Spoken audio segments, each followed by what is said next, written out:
Bonjour la famille, bonjour la communauté, j'espère que vous pétez la forme, peu importe où vous êtes, hein, Afrique, Caraïbes, etc.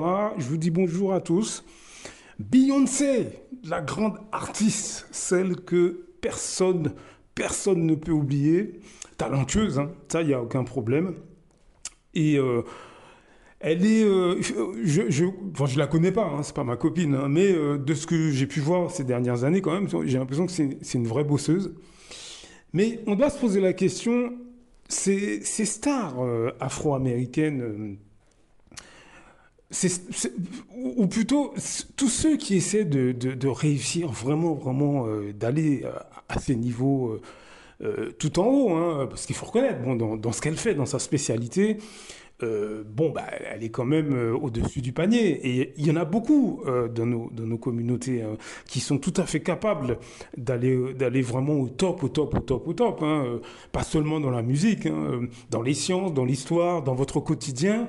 Je suis sûr et certain qu'il y a beaucoup de gens qui sont capables d'aller très loin. Vous-même, d'ailleurs, qui m'écoutez, je suis persuadé que vous êtes capable de toucher les étoiles. Hein. Mais ce qu'on oublie très souvent, c'est l'environnement dans lequel on se trouve.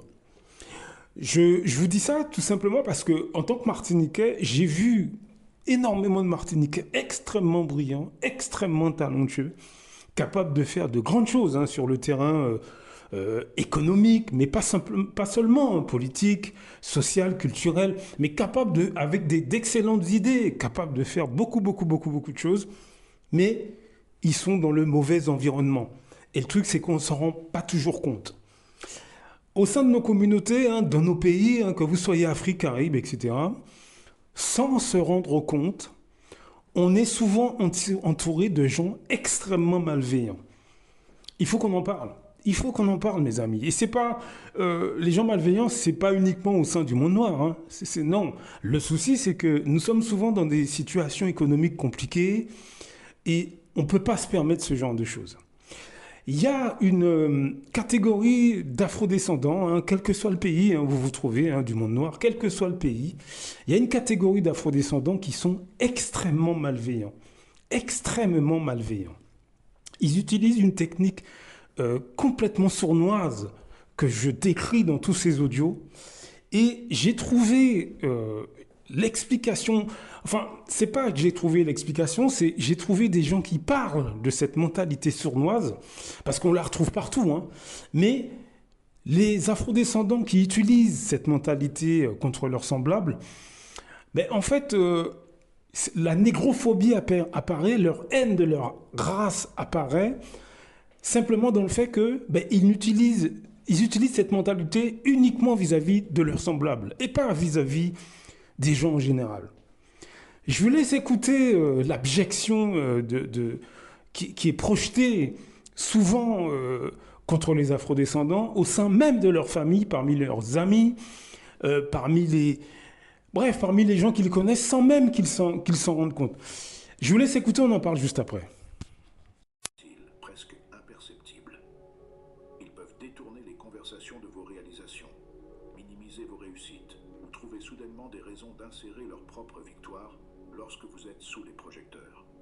Ce qui les rend dangereux, c'est leur capacité à se fondre dans la masse. Ils ne semblent pas être une menace, donc vous ne ressentez jamais le besoin de vous protéger. Vous pourriez même partager vos rêves et vos projets avec eux sans vous rendre compte que vous leur donnez le plan pour garder une longueur d'avance. Leur jeu n'est pas une question de confrontation. Il s'agit de manipulation silencieuse. Ils se positionnent pour toujours paraître un peu plus performants, un peu plus admirés, un peu plus maîtres de la situation. Le pire, c'est qu'ils se soucient peut-être vraiment de vous, et c'est ce qui rend leur comportement si difficile à repérer. Mais ne vous y trompez pas. Dans leur esprit, c'est toujours une compétition. Et pendant que vous célébrez vos victoires, ils planifient déjà comment les surpasser. Au numéro 2, les narrateurs perpétuels. Il y a des gens qui semblent toujours avoir une histoire à raconter sur leur vie. Et dans chaque histoire, ils sont les héros. Au premier abord, cela peut sembler inoffensif. Qui n'aime pas pas une bonne histoire, n'est-ce pas? Mais creusez un peu plus, et vous remarquerez quelque chose de troublant. Ces gens ne se contentent pas de partager leurs expériences. Ils élaborent un récit, éditant soigneusement la réalité pour s'assurer qu'ils ont toujours raison, et que tous les autres sont soit des personnages secondaires, soit des méchants. Et parfois, sans même que vous vous en rendiez compte, vous êtes l'un de ces personnages dans leur scénario. Leur talent réside dans la facilité avec laquelle ils tissent l'histoire. Ils vous parleront d'un malentendu au travail, mais d'une manière ou d'une autre, ils sont toujours calmes et rationnels au milieu du chaos. Ils raconteront un conflit avec un ami et, bien sûr, ils ont été victimes d'un traitement injuste.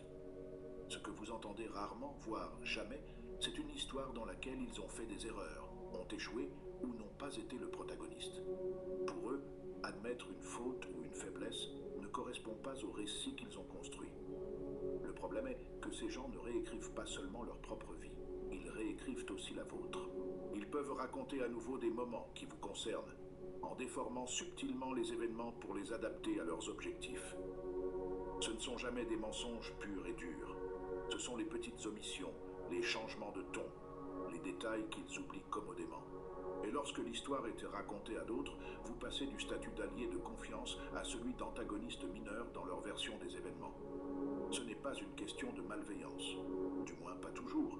C'est une question de contrôle. Ils sont tellement obsédés par la façon dont ils sont perçus qu'ils préfèrent déformer la réalité plutôt que d'affronter leurs propres imperfections.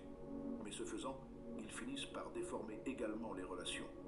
Pour eux, tout le monde fait partie de leur histoire, mais ils ne vous laisseront jamais écrire votre propre chapitre.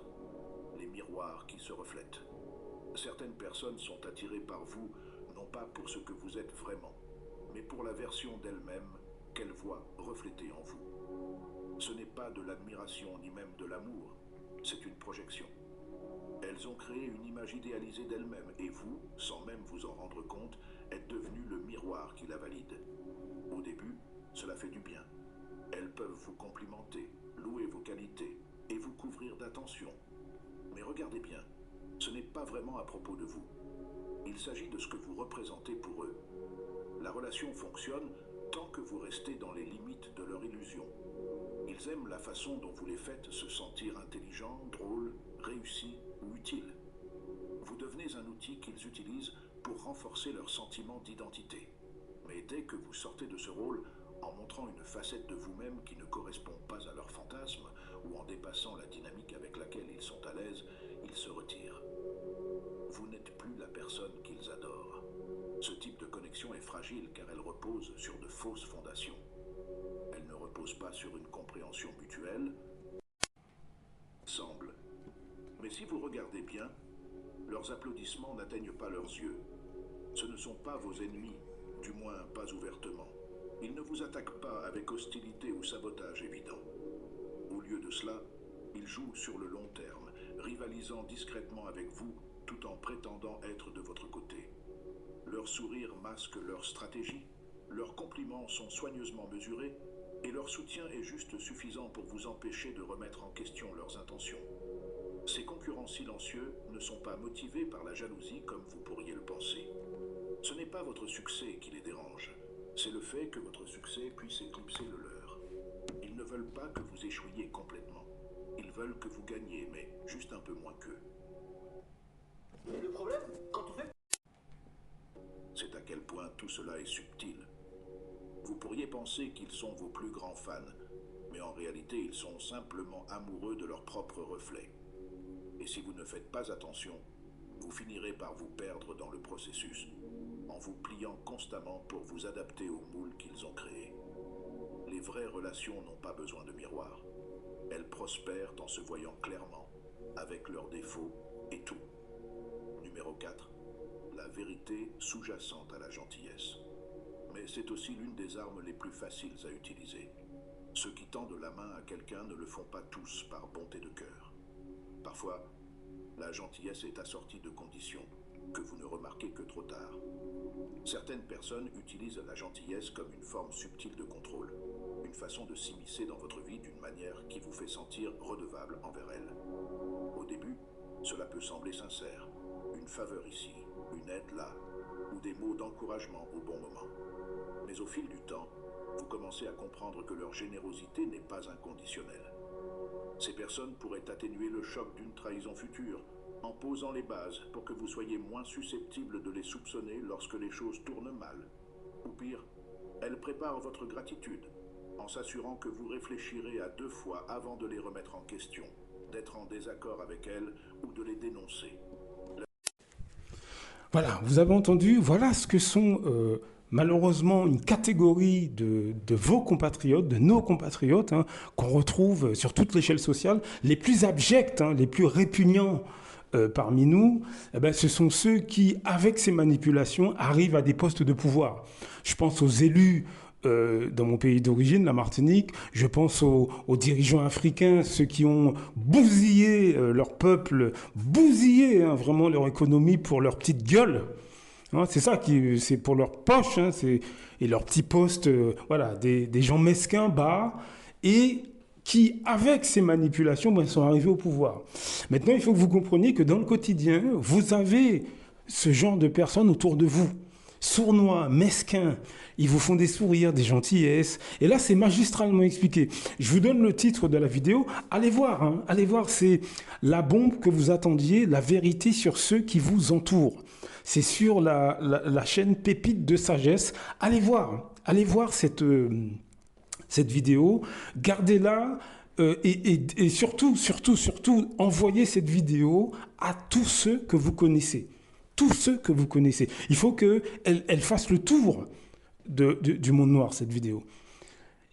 Et puis éventuellement partager ce que moi je vous dis, éventuellement. Hein. Encore une fois, c'est pour avertir les gens que vous le faites, c'est pas pour moi. Hein. Moi, à la limite, je cherche pas de notoriété particulière, sinon j'aurais mis ma tête dans la vidéo. Moi, je m'en fous, moi, d'être... ça m'intéresse pas, en fait, concrètement. D'être vu, bon, ça m'intéresse pas. Mais faites passer l'information, c'est ça que je veux dire. Malheureusement, on a en masse ce type d'afrodescendants et c'est comme ça qu'ils expriment leur haine anti-race noire. C'est fou ce que je vous dis, hein. Mais c'est comme ça qu'ils expriment leur dédain vis-à-vis du monde noir. C'est par des petites manipulations mesquines, basses, au ras des pâquerettes. Vous voyez ce que je veux dire? Mais ça marche. Parce que ça nous immobilise. Par exemple, sur les questions économiques, sans que vous ne vous en rendiez compte, eh ben, ça casse vos initiatives. Vous vous en rendez même pas compte. Parce que quand vous êtes, par exemple, mis à l'écart de la famille, par exemple, parce que vous êtes brillant, parce que vous réussissez dans quelque chose, ben, ça vous affecte. Et il y a beaucoup de gens qui n'ont pas les épaules suffisamment larges pour zapper complètement leur famille. Moi, j'ai aucun problème. Hein. Il y a plein de gens dans ma famille, franchement, je les ai zappés, mais ça fait des années. Ça fait des années. Et vous savez, moi, je peux être une vraie ordure. Hein. Moi, je peux passer à côté d'un membre de la famille et j'estime que cette personne me veut du mal. Je passe, je dis à peine bonjour. Hein. Je peux être une vraie ordure. Hein. Je n'ai aucun problème avec ça. Autant je peux être rempli d'amour et d'empathie, mais autant je peux être une vraie saloperie. Hein. Moi, je peux zapper un membre de la famille que je connais depuis on a grandi ensemble. Si jamais tu me fais un coup tordu et je m'en rends compte, mais je te zappe. Mais tu vas même pas comprendre. Tu vas même pas comprendre. Et d'ailleurs, ça s'est déjà produit. Hein. Mais c'est pas tout le monde qui peut faire ça. Moi, je vous inviterai à avoir cette force-là. Si un membre de la famille, des amis ou quoi, vous font une saloperie, ou vous sentez qu'il y a une manipulation méchante, etc., et que c'est avéré, foutez les gens dehors de votre vie. Point barre. C'est comme ça qu'on avance, mes amis. C'est triste, hein, ce que je vous dis. Hein. Je sais que c'est triste, hein, je sais que c'est pas évident, hein, mais ça fait longtemps que ce manège y dure. Ce type d'afrodescendant est négrophobe, dédaigneux. Les techniques là que dans l'intervention, dans le petit extrait là de la vidéo, les techniques qu'ils utilisent pour casser leurs semblables, c'est de la négrophobie. C'est du racisme anti-race noire. C'est comme ça que un grand nombre de Martiniquais, c'est comme ça qu'ils descendent complètement la Martinique. Mais aussi dans vos pays respectifs. Hein, encore, moi, je le répète à chaque fois, hein, que vous soyez Cameroun, Congo, Tchad, ce que vous voulez, Réunion, blablabla, blablabla, Cap-Vert, ce que vous voulez, Guyane, c'est Dominique, Sainte-Lucie, Haïti, ce que vous voulez, On a ces gens en masse parmi nous et c'est pas de la parano. Et ça vous explique pourquoi, en tant que peuple, on a beaucoup de mal à mettre un certain nombre de choses en place, mais parce que ces gens sont dans notre quotidien, ils sont sournois. C'est ça l'héritage, le vrai héritage colonial, c'est ça. Parce qu'ils ont imité le colon, ils imitent le colon. C'est ce que le colon a fait à nos anciens. C'est ce que les colons ont fait à nos anciens. Est-ce que vous voyez ce que je veux dire? Ils sont arrivés avec des sourires. Donc nous avons ce type de compatriotes, que vous soyez martiniquais, guadeloupéens, guyanais, congolais, ce que vous voulez. C'est comme ça que ces gens expriment leur négrophobie. Apprenez à les détecter et faites passer cette vidéo. Blaf! À très bientôt.